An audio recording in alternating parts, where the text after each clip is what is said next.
네, 시작하겠습니다. 오늘은 창세기 34번째 시간입니다. 제목은 하와 광명체가 되었음을 입고 있는 옷으로 증명해야 한다. 창세기 3장 20절에서부터 21절까지 말씀입니다. 아담이 그의 아내의 이름을 하와라 불렀으니 그는 모든 산자의 어머니가 됨이더라. 여호와 하나님이 아담과 그의 아내를 위하여 가죽옷을 지어 입히시니라. 아멘. 창세기 3장에는 하나님께서 누구를 저주하시냐면 나아씨를 저주하시죠. 뱀을 저주하시죠. 그러니까 뱀을 저주한다라고 하는 것은 사실은 무엇이 저주를 받아야 되는 거냐면 우리의 겉사람이 저주를 받아야 되는 거죠. 그리고 여자는 어떻게 해야 되는 거냐면 잉태를 해야죠. 잉태를 하고 아들을 낳아야 돼요. 그리고 남자는 무엇을 해야 되는 거냐면 얼굴에 땀을 흘려야 그 양식을 먹게 되죠. 그러니까 그걸 통해서 여자가 아들을 낳아야 된다라고 하는 게 무슨 의미라고 제가 말씀을 드렸죠? 무엇으로 준비가 되어야 되는 거예요. 그러니까 잉태한다라고 하는 것은, 여자가 잉태한다라고 하는 것은 무엇을 안에 간직한 거냐면 생명을 간직한 거잖아요. 다시 말해서 셋째 날의 결과물인 씨 가진 열매를 내 안에 간직하게 되는 거죠. 그것을 넷째 날에 무엇이라고 이야기하는 거냐면 광명체들이라고 이야기하는 거고, 결국 아들을 낳는다라고 하는 것은 무슨 뜻이냐면 내 안에 있는 씨 가진 열매를 밖으로 전하는 거고 주는 거죠. 그러니까 넷째 날에는 뭐냐면 빛을 비추는 거예요. 빛을 비춘다고 하는 것은 내 안에 있는 빛을 다른 사람들에게 넘겨주는 거죠. 다시 말해서 그 빛이라고 하는 것은 생명이기 때문에 내 안에 간직되어져 있는 예수 그리스도의 생명을 다른 사람들에게 넘겨주는 것, 그것이 아들을 낳는 거죠. 그리고 난 다음에 남자는 무엇을 해야 되는 거냐면, 그러니까 남자가 해야 되는 일은 몇째 날의 일인 거냐면 다섯째 날, 여섯째 날의 일이죠. 다섯째 날의 일이라고 하는 것은 얼굴에 땀을 흘려야 된다라고 하는 것은 무엇을 내 안에 있는 것을 줘야 되는 거냐면 말씀을 줘야 되는 거예요. 말씀을 주어서 다섯째 날에 짐승들을 기르는 거죠. 그러면 그 말씀에 의해서 어디를 살게 되는 거냐면 다섯째 날의 짐승은 바다를 살게 되잖아요. 그리고 그 바다 짐승을 어떠한 짐승이 되기까지 인도해야 되는 거냐면 땅의 짐승으로. 땅의 짐승이 된다라고 하는 것은 어떤 의미가 있냐면 말씀이 이제 밖에 존재하는 것이 아니라 어디에 존재하는 거냐면 우리 안에 있는 그 말씀. 그러니까 다섯째 날의 짐승들은 뭘 먹는 거냐면 광야에서 만나를 먹게 되잖아요. 그렇지만 만나가 그치는 이유는 내 안에 무엇이 존재하고 있기 때문에, 무엇을 먹기 때문에 그런 거냐면 내 안에 양식이 존재하고 있고 양식을 먹게 되기 때문에 밖에 있는 양식은 그치게 되는 거죠. 그게 제가 금방 이제 다 설명했던 내용들이 뭐냐면 뱀이 이 나아씨가 저주를 받아야 되는 것, 우리의 겉사람이 죽어야 된다는 것을 설명하는 거죠. 그리고 여자는 아들을 낳아야 되는 거고, 아들을 낳는 것이 결국은 셋째 날에서 넷째 날로 넘어가는 거예요. 그래서 빛을 비추는 거고, 그 다음에 남자가 해야 될 일은 뭐냐면 다섯째 날의 짐승과 여섯째 날의 짐승을 기르는 일, 그게 남자의 일이죠.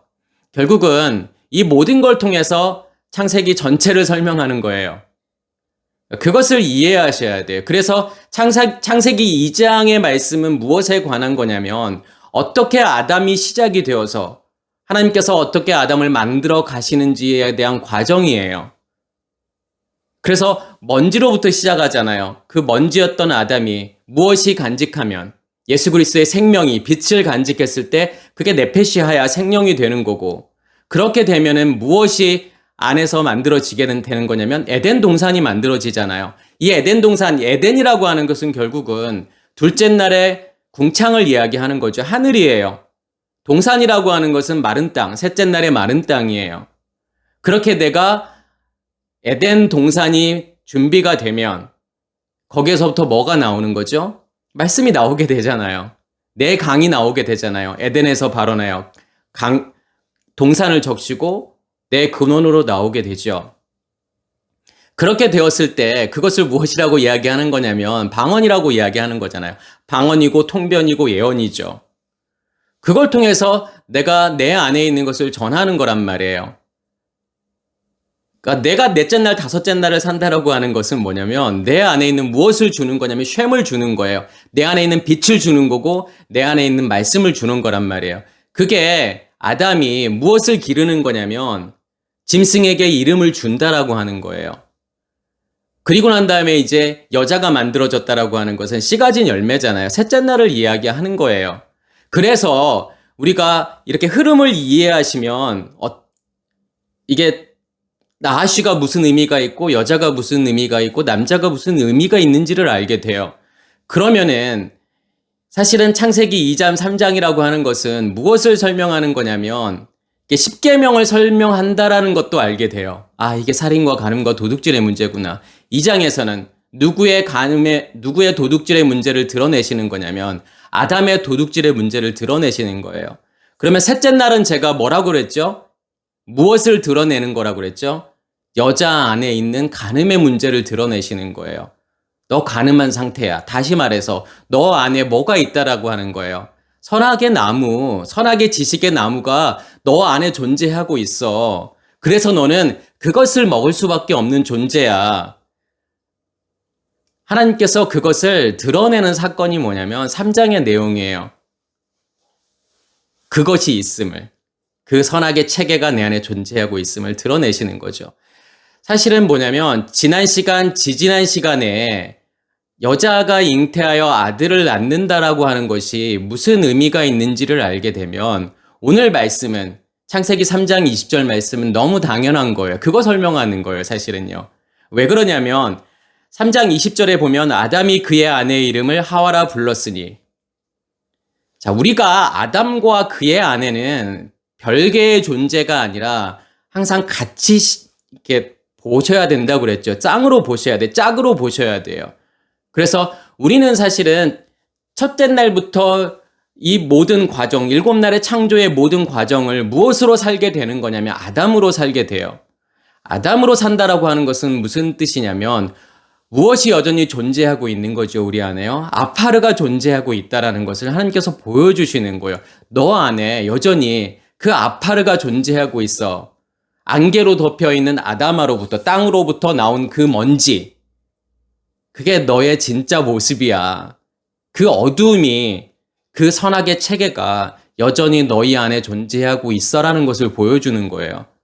몇째 날까지요? 몇째 날까지 그게 존재하고 있는 거냐면 6째 날까지요.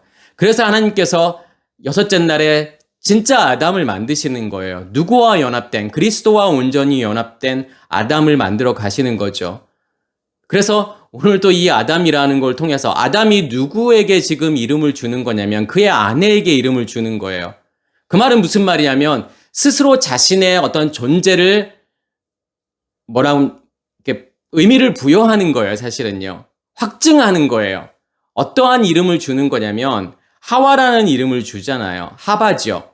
이 하바라고 하는 것은 무슨 뜻이냐면 생명을 주는 자라는 뜻이에요. 그게 하바예요. 그러면 왜 이러한 이름을 줬을까요? 아담이요. 그래서 제가 지지난 시간에 했던 여자가 잉태하여 아들을 낳는다라고 하는 것이 무슨 의미가 있는지를 이해하게 되면 오늘 말씀은 제가 당연하다고 했잖아요. 왜 그러냐면 아까 하바가 무슨 뜻이냐면 생명을 주는 자라고 그랬잖아요. 그러니까 생명을 준다라고 하는 것이 다시 말해서 뭘 하는 거죠? 아들을 낳는 거잖아요. 그러니까 내 안에 있는 무엇을 주는 거냐면 빛을 넘겨주는 거란 말이에요. 그게 생명을 주는 자예요. 그게 하바예요. 왜 그러냐면 이 여자라고 하는 것은 지금 몇째 날을 제가 사는 거라고 말씀을 드렸죠? 셋째 날을 살고 있는 거잖아요. 씨 가진 열매로 준비가 된 거예요. 다시 말해서 어디를 건널 준비를 하는 거냐면 요단을 건널 준비를 하는 거예요. 그래서 요단을 건너서 무엇으로 존재하는 것가 되는 거죠? 그러니까 셋째 날에 씨 가진 열매가 요단을 건너므로 인해서 셋째 날에서 넷째 날로 넘어감으로 인해서 어떠한 존재가 되는 거냐면 이제 광명체들이 되는 거예요. 빛을 비출 수 있는 존재들이 되는 거예요. 그래서 셋째 날에서 넷째 날로 넘어가는 사건이 무엇이냐면 그게 오순절이잖아요. 그러면 오순절에는 당연히 일어나야 되는 것은 뭐냐면 방언이 무엇이 되어야 되는 거냐면 통변이 되어야 되는 거죠. 다시 말해서 방언이라고 하는 것은 말씀이 깨달아지지 않는데 이제 말씀이 들려지고 깨달아지게 되면 그게 통변인 거고 그 깨달아진 말씀이 밖으로 나오게 되잖아요. 드러내게 되잖아요. 그것이 예언이죠. 그래서 반드시 셋째 날에 씨 가진 열매가 있는 자들은 그렇게 준비된 자들은 광명체가 넷째 날에 광명체가 되어서 그 빛을 비추게 되어 있다라는 거예요. 그게 여자라는 존재지요. 그게 아들을 낳는 거고 당연히 하바라고 하는 이름 자체도 마찬가지예요.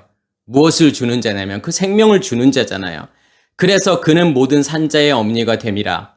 그러니까 모든 산자의 어머니가 된다라고 하는 것은 그 하바라는 존재를 통해서 이제 무엇이 전해지게 되는 거냐면 생명이 전해지게 되잖아요. 예수 그리스도의 생명이 전해지는 거고 예수 그리스도의 빛이 전해지는 거고 예수 그리스도의 불의를 전하는 자예요.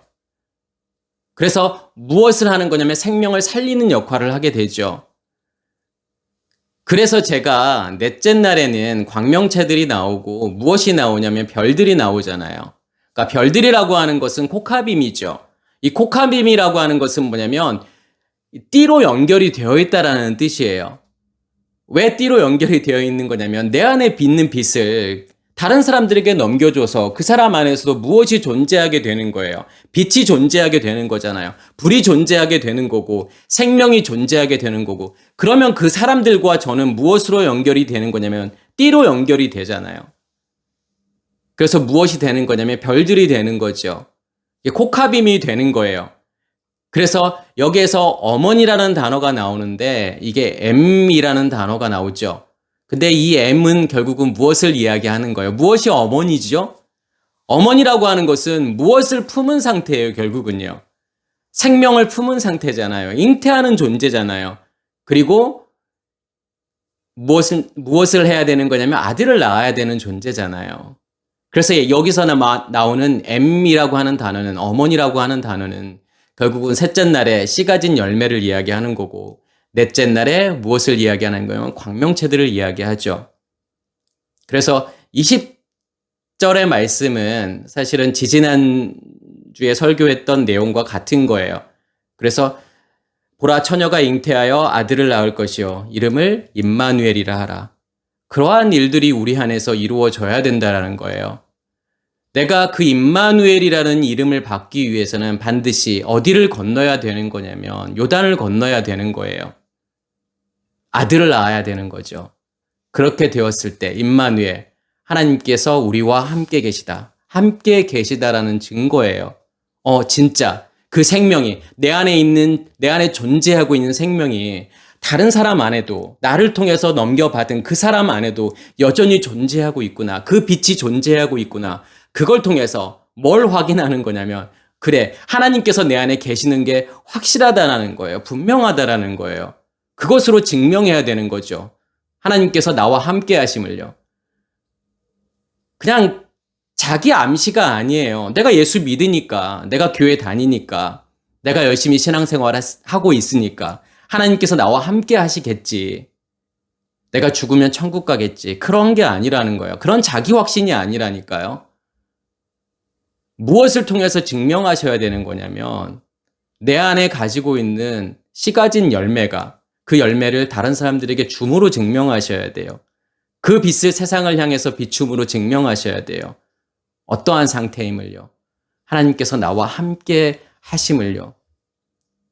모를 수가 없는 거예요. 너무 분명한 거예요. 내 안에 그 생명이 존재하고 있다라고 하는 게요.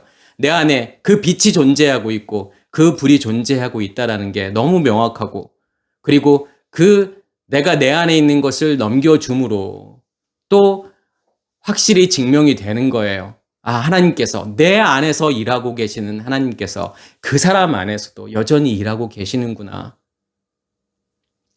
그랬을 때 우리가 정말 너무나도 확실하고 분명하게 고백할 수 있는 거죠.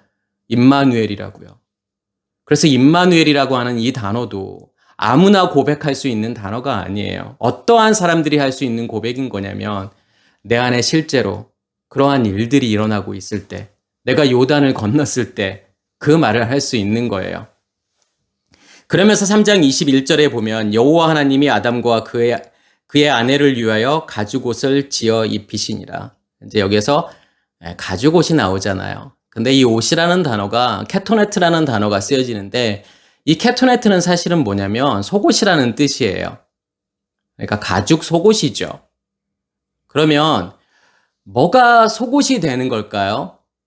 그러니까 속옷이라고 하는 것은 안에 입는 옷이잖아요. 그리고 밖에 입는 옷을 무엇이라고 하는 거냐면 겉옷이라고 이야기하는 거죠. 그럼 여기서 나오는 이 케토네트라는 단어는 무엇을 설명하고 싶은 걸까요? 그러니까 우리가 지금까지의 말씀들을 사실은 다 이해했다 그러면, 그러니까 셋째 날의 핵심이 무엇이고 넷째 날의 핵심이 무엇인지를 이해했다면, 그러니까 셋째 날의 핵심이라고 하는 것은 씨 가진 열매, 넷째 날의 핵심이라고 하는 것은 메오르트, 광명체들이잖아요. 그것이 무슨 뜻인지를 이해했다 그러면 사실은 속옷이 무엇인지를 이해하게 되는 거죠. 그러면 내가 속옷을 입었다라고 하는 것은 무슨 뜻이냐면 뭘 간직하고 있는 거예요, 지금요. 셋째 날의 결과물인 씨 가진 열매를 간직하고 있다라는 거예요. 그것이 지금 여기에서 말하는 속옷이죠. 그리고 난 다음에 오르라는 단어가 나와요. 그러니까 가죽인 거죠. 가죽이면서 뭐 표피 아니면 뭐 외피라고도 하고 또 피부라고도 이렇게 번역이 돼요. 결국은 어떠한 상태까지 간 거냐면 밖으로 이렇게 점점 퍼져 나간 거란 말이에요. 그러니까 우리 안에 존재하고 있는 쉐미, 다시 말해서 씨 가진 열매라고 하는 것은 제가 어떠한 의미가 있다고 그랬죠? 씨라고 하는 것은 생명이란 말이에요. 빛이죠. 그 빛을 지금 무엇이 감싸고 있는 거예요? 말씀이 감싸고 있는 거잖아요. 과육이라고 하는 것은 대부분 무엇으로 되어 있는 거냐면 수분으로 되어 있는 거잖아요. 그래서 이 씨를, 빛을 무엇이 감싸고 있는 거냐면 말씀이 감싸고 있는 거예요. 그것이 뭐냐면 속옷인데 그게 다시 말해서 쉔이에요. 제가 지난번에 함과 쉔과 야벳을 통해서 말씀을 드렸잖아요. 결국은 이 노아의 하체를 덮어줄 수 있는, 노아의 부끄러움을 덮어줄 수 있는, 그 옷을 덮어줄 수 있는 존재는 누구냐면 쉔과 야벳이잖아요. 쉔이라고 하는 것은 이름이죠. 이름이라고 하는 것은 결국은 셋째 날의 결과물이란 말이에요. 쉰하고 맴이잖아요. 불이죠. 빛이죠. 그 빛을 무엇이 감싸고 있는 거냐? 말씀이 감싸고 있는 거잖아요. 그게 쉔이잖아요. 그게 내 안에 존재하고 있으면, 다시 말해서 내가 속옷을 입었으면, 그러면 그것이 내 안에서 계속 확장되어 간다라는 거예요. 결국은 속옷이라고 하는 것은 우리의 속사람을 이야기하는 거고 영의 몸을 이야기하는 거잖아요. 영의 몸이 우리 안에서 계속 자라나는 거예요. 어디까지 자라나는 거죠? 외피를 입을 때까지. 이 피부가 될 때까지. 다시 말해서 우리의 몸을 전체로 덮을 때까지 자라나는 거죠. 그러면 하나님께서 지금 가죽 옷을 입혔다라고 하는 것은 그냥 짐승을 잡아서 그 가죽을 벗겨서 옷을 입혔다, 그런 의미가 아닌 거잖아요. 왜냐하면 지금까지 말씀을 잘 들었다면 그게 그런 의미가 아니라는 것이 너무 확실하고 너무 분명하잖아요. 왜 그러냐면 제가 여기에서의 여자라고 하는 것은 지금 요단을 건널 준비가 되어 있는, 씨 가진 열매를 가지고 있는 그 여자를 이야기한다고 했죠. 그 여자에게 있어서의 이 속옷이라고 하는 것은 이름이잖아요. 쉔이잖아요. 그것이 계속 우리 안에서 확장되어 갈 거라는 거예요. 그래서 뭘 만들 거라는 거예요? 가죽 옷을 만들 거라는 거예요. 가죽 속옷을 만들 거라는 거예요. 그것으로 하나님께서 우리를 입혀주실 거라는 거죠. 그래서 요한계시록에 보면은 14만 4천이 나오잖아요. 그러니까 14만 4천이라고 하는 존재는 어디에서 나오냐면 여섯 번째 인이 떼어지고 그 다음에 14만 4천이 나오죠. 그리고 계시록 14장에 보면 또 14만 4천이 나와요. 근데 계시록 14장은 사실은 무엇이 있기 전이냐면 일곱 대접 사건, 일곱 대접의 심판이 있기 전이에요. 그런데 일곱 대접의 이 사건은 어디에서 일이라고 말씀을 드렸냐면 가나안에서 일이잖아요. 일곱 나팔이 부러지는 것은 광야에서, 그리고 일곱 대접이 부어지는 것은 가나안에서. 그러면 지금 일곱 대접이 부어지기 전의 사건이잖아요.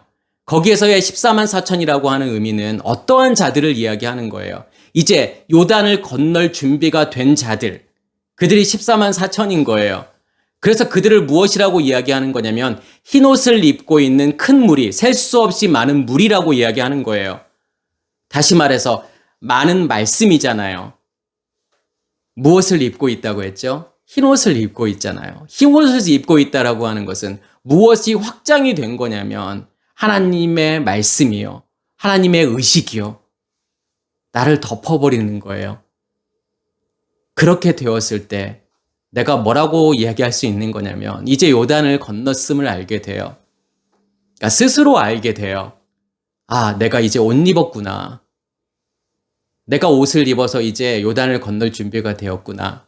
이제 세상을 향해서 빛을 비출 준비가 되었구나. 내가 흰옷을 입고 셀 수 없이 많은 무리로 그렇게 준비가 되었구나. 그것을 알게 된다라는 거예요. 그게 옷이에요.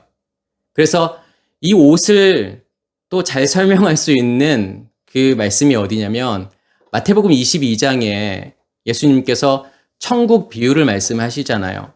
그러면서 거기서 무엇이 천국이라고 말씀을 하시죠? 자기 아들을 위하여 혼인잔치를 베푼 임금, 마치 천국은 그거와 같다라는 거예요. 그럼 무엇가 지금 천국이라는 거죠? 누가 천국이에요? 혼인잔치를 베푼 임금이 지금 뭐냐면 천국이라고 하는 거예요. 그러면 그 혼인잔치를 베푼 임금이 누구예요? 하나님이잖아요.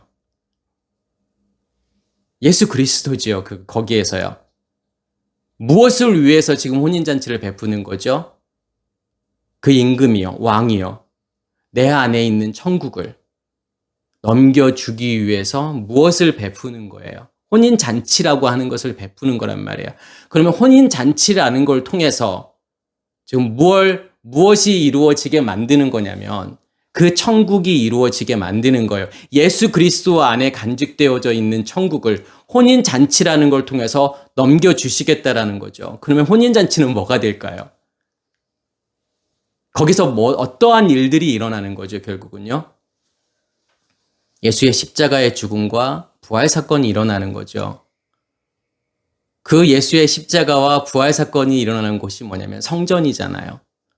그 성전이라는 것을 통해서 성전 안에서 하나님께서 무엇 하시려고 하는 거냐면 십자가의 죽음과 부활을 통해서 무엇을 넘겨주시기를 원하시는 거냐면 그 생명을 넘겨주시기를 원한다라는 거예요.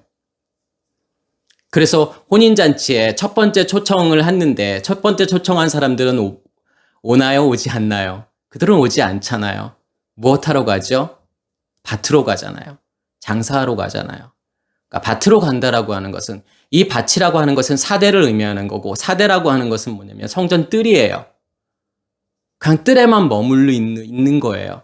어디를 통과하지 못한 상태냐면 번제단을 통과하지 못한 거잖아요. 번제단이라고 하는 것은 십자가의 죽음이죠.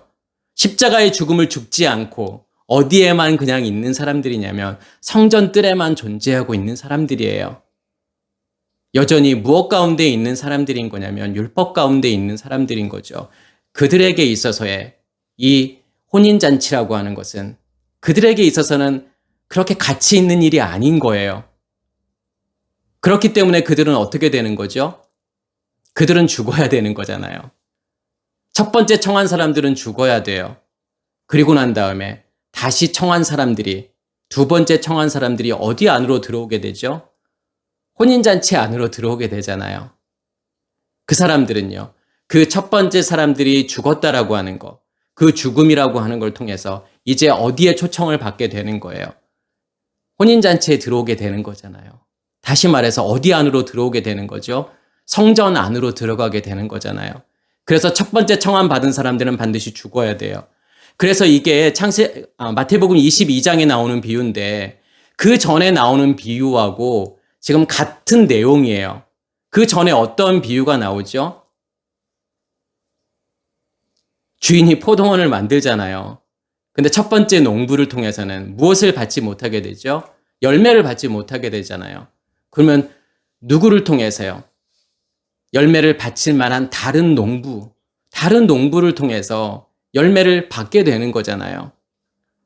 그러니까 첫 번째 그 농부들은 뭐냐면 죽어야 되는 거예요. 그러면 두 번째 농부에 의해서 무엇이 만들어지는 거예요. 진짜 열매를 만들어지는 거예요. 그 열매를 누구에게 드릴 수 있는 거냐면 주인에게 드릴 수 있는 거란 말이에요. 여기서도 마찬가지예요. 22장 내용도 마찬가지예요. 처음에 청한 사람들은 절대로 이 혼인잔치에 들어올 수 없는 거예요. 율법으로는 불가능한 거예요. 어떠한 사람들이 들어올 수 있는 거냐면 예수의 십자가의 죽음과 그 부활을 경험한 사람들이 들어오는 거란 말이에요. 그리고 그들에게 청한 자들은 무엇을 입어야 되는 거예요? 예복을 입어야 되잖아요. 그 예복을 입어야만이 어떤 자가 되는 거예요? 청함을 받은 자에서 어떠한 자가 되는 거죠? 택함을 받은 자가 되는 거잖아요. 청함을 받았다라고 하는 것은 결국은 뭘 이야기하는 걸까요? 어디를 건넌 거죠? 홍해를 건너는 거란 말이에요. 죽음을 죽은 사람들이에요. 십자가를 통과한 사람들이에요. 그리고 생명이 심겨진 사람들이란 말이에요. 그러면 그들이 예복을 입었다라고 하는 것은 어떤 의미가 있는 거냐면 광야의 40년이라는 그 연단이라는 걸 통해서 무엇을 입는 걸까요? 옷을 입는 거란 말이에요. 옷을 입었다라고 하는 것은 누구의 의식이 나를 점령하기 시작했다라고 하는 거죠. 하나님의 말씀이요. 하나님의 의식이요. 그 진리가요. 나를 덮어버린단 말이에요. 그게 예복을 입은 거예요. 그래서 예복은 누가 준비하는 거예요? 예복은 주인이 준비하는 거예요. 왕이 준비하는 거란 말이에요. 임금이 준비하는 거란 말이에요. 우리가 뭘 해서 입는 게 아니잖아요. 초청하는 분도 그분이고 예복을 주는 분도 그분이잖아요. 그러면 그 예복을 입게 되면 어떠한 사람이 되는 거죠, 지금요? 택함을 받은 사람이 되는 거잖아요. 그래서 뭐라고 말하는 거냐면 청함을 받은 사람은 많되 택함을 받은 사람은 적으니라.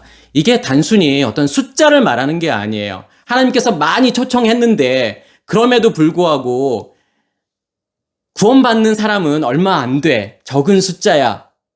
지금 그러한 이야기가 아닌 거예요, 사실은요.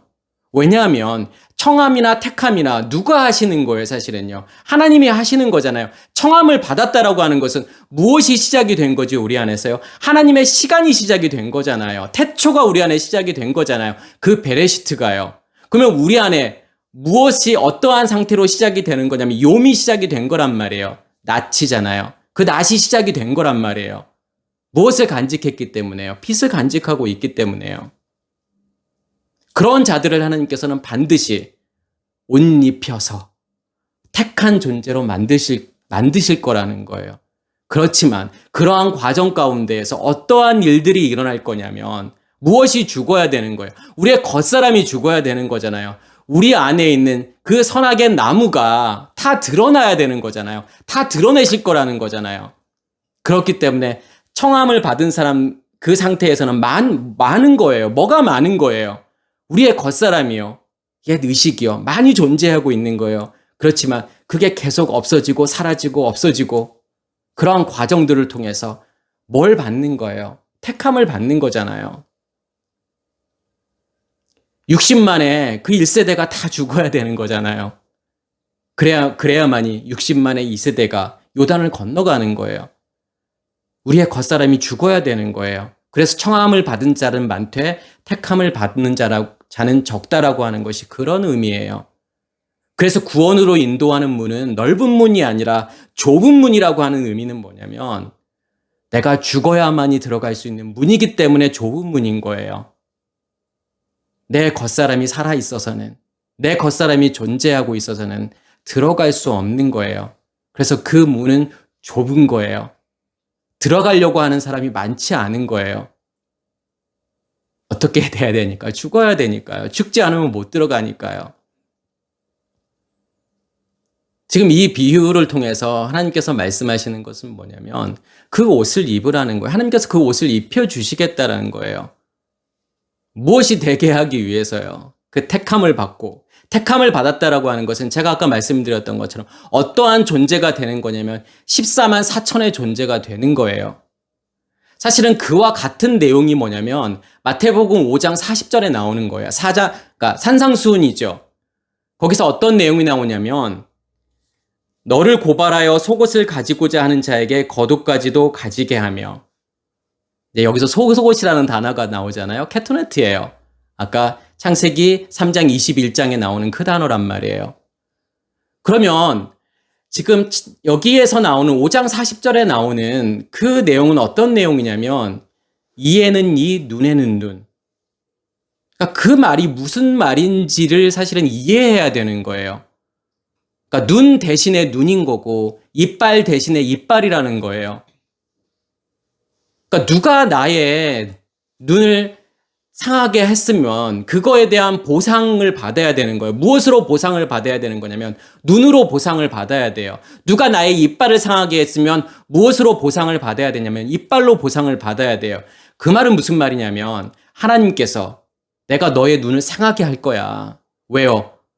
그 눈은 누구의 눈이니까요. 무엇으로 보는 눈이니까요. 옛사람의 의식으로 보는, 율법으로 보는 눈이니까요. 그 눈을 하나님께서 상하게 하실 거라는 거예요. 그리고 그거에 대한 보상으로 새로운 눈을 주실 거라는 거예요.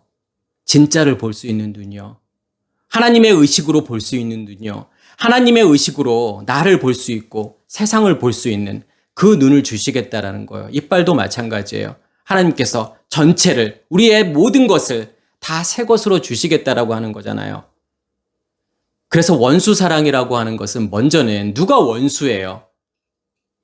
우리가요. 겉사람으로 존재하는 우리가 하나님 입장에서는 원수란 말이에요. 그러면 원수 사랑은 누가 하시는 거예요? 내가 하는 것이 아니라 나를 괴롭히고 나를 힘들게 하는 사람을 사랑하는 게 원수 사랑이 아니라 하나님의 원수로 존재하고 있는 나를 하나님께서 사랑하시는 것이 그게 원수 사랑이에요. 그게 원수를 사랑하라는 거예요. 하나님께서 새로운 눈으로 주시잖아요. 새로운 이빨로 주시잖아요. 그래서 여기에서 너를 고발하여, 누가 고발하는 거예요, 우리를요? 누가 고소하는 거죠? 하나님께서요. 무엇으로 존재하고 있기 때문에, 비진리로 존재하고 있기 때문에, 겉사람으로 존재하고 있기 때문에 우리를 계속 고발할 거라는 거잖아요. 그러면서 무엇을 요구할 거라는 거예요? 속옷을 요구할 거라는 거예요. 속옷 달라고 하는 거라는 거예요. 너 안에 속옷 있어? 그러면 줘. 다시 말해서 아까 제가 마태복음 21장, 22장에 나오는 그 비유처럼 너 열매 있어? 열매 있으면 줘. 없으니까 못 주는 거예요. 옷을 입었으면 하나님께서 그 옷을 준 것을 입었으면 알게 돼요. 택함을 내가 받았다라는 것을 알게 되죠. 없으니까요. 없으니까 못 주는 거예요. 하나님께서 우리에게 그것을 요구할 거라는 거예요. 열매 있는지, 씨 가진 열매 있는지, 너 씨 가진 열매 되었어? 너 광명체들로 존재하고 있어? 그것을 물어보는 거란 말이에요. 계속요. 우리를 계속 고발할 거고 고소할 거라는 거예요. 무엇이요? 내 안에 있는 그 남편이요. 내 안에 있는 그 생명이요. 내 안에 존재하고 있는 그 빛이요. 나를 계속 비추어서 우리 안에 무엇이 있음을 드러낼 거라는 거예요. 어둠이 존재하고 있음을 드러낼 거라는 거잖아요. 그래서 아까 청함을 받고 옷을 입지 못한 사람들, 예복을 입지 못한 사람들은 밖에 쫓겨나서 울며 이를 갈미 있으리라. 그 말은 무슨 말이죠? 너 안에 아직도 그렇게 겉사람이 존재하고 있기 때문에 네가 이 옷을 입지 못하는 거야. 나로 옷을 입지 못하는 거야. 너의 겉사람은 울며 이를 갈미 있으리라. 너의 겉사람을 보라는 거잖아요. 그게 해결이 되어야만이, 바깥에서 너의 겉사람이 해결이 되어야만이 너희가 어떠한 상태가 되는 거냐면 옷을 입을 수 있는 존재가 되는 거야. 내가 준비한 그 예복을 입을 준비가 되는 거야. 하나님께서는 끊임없이 우리에게 그 속옷을 요구할 건데, 그 다음에 겉옷까지도 가지게 하며, 여기서 까지도라는 사실은 단어는 없어요. 그렇게 의역을 한 거죠. 그냥요. 말이 되게 하기 위해서. 그러면 무엇을 여기서 가지다라고 하는 게 뭐냐면 보내다라는 뜻이에요. 나를 계속 고발해서 속옷의 존재를, 속옷을 달라고 할 건데, 속옷이 있음을 계속 물어볼 건데, 우리가 가지고 있는 것은 무엇밖에 없는 거냐면 겉옷밖에 없는 거예요. 겉옷이라고 하는 것은요. 무엇으로 옷 입은 거예요? 율법으로요. 율법의 옷으로 입은 거란 말이에요. 그것밖에 가진 게 없는 거예요. 그래서 그것을 뭐 해야 되는 거냐면 보내야 되는 거예요. 누구에게 보내야 되는 거예요? 아버지께요. 그것이 없어져야 돼요. 그 겉옷이 다 없어져야 된다니까요. 내가 드러나는 거예요, 그게요. 나라는 존재가 드러나는 거예요. 나의 부끄러움이 드러나는 거예요. 내가 옷 입었다라고 생각했는데 율법의 옷으로 입었었구나. 내가 옷 입지 않은 존재구나. 자기의 모든 것이 다 부정당해야 되는 거예요. 내가 지금까지 했던 모든 것들이요. 내가 지금까지 했던 모든 신앙생활 그 자체, 그 믿음 자체가 사실은 다 부정당해야 되는 거예요. 그러기가 쉽지 않잖아요. 그렇지만 그 빛이 비추어지게 되면 반드시 드러나게 되어 있다니까요. 나의 어두움이 드러나게 되어 있어요. 나의 벗었음이 드러나게 되어 있어요. 그러면 나를 부정할 수밖에 없는 거예요. 내 모든 것이 다 부정당하게 될 수밖에 없는 거라는 거예요. 그 옷을 줘야 되는 거예요. 그러면 하나님께서 무엇으로 옷 입혀 주시는 거예요, 계속요. 내가 보낸 만큼, 내 겉옷을 보낸 만큼 하나님께서 무엇으로 계속 옷 입혀 주시는 거냐면 하나님의 것으로요. 하나님의 말씀으로요. 하나님의 의식으로요. 나를 계속 바꿔 가시는 거예요. 그래서 이에는 이, 눈에는 눈인 거예요. 눈을 뽑으시고 새로운 눈으로 주시는 거예요. 이빨을 뽑으시고 새로운 이빨로 주시는 거예요. 손을 새로운 손으로요. 손을 자르고 다리를 잘라야 돼요. 새로운 손으로 주시는 거고 새로운 다리로 주시는 거예요.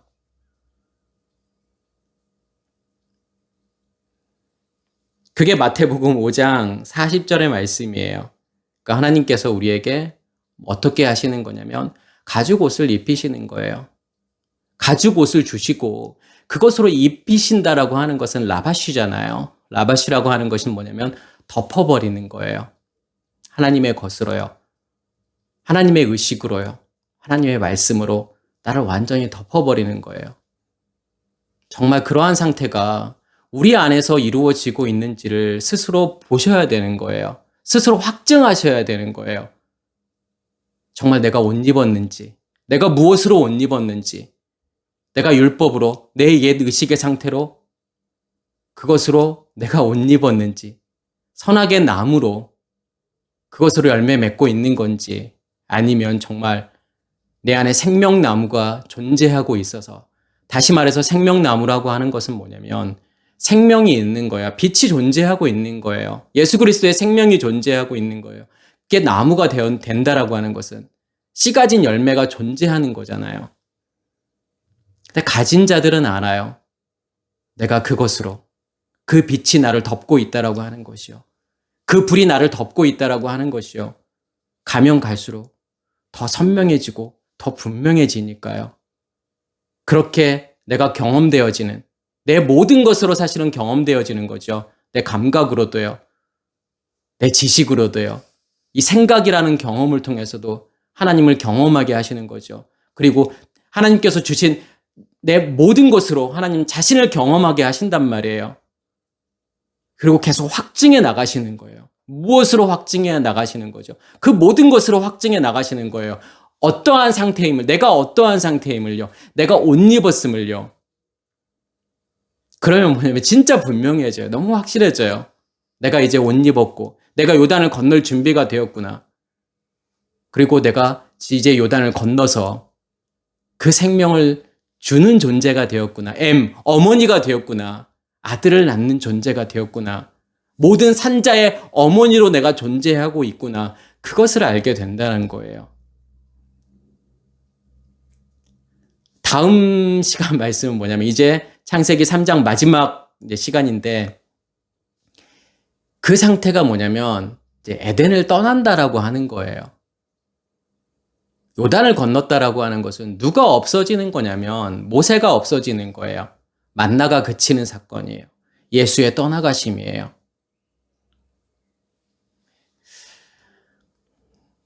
말씀을 들으면서 정말 우리가 나는 지금 무엇으로 옷 입고 있는지를 볼 수 있는 우리 모두가 되기를 간절히 소원합니다.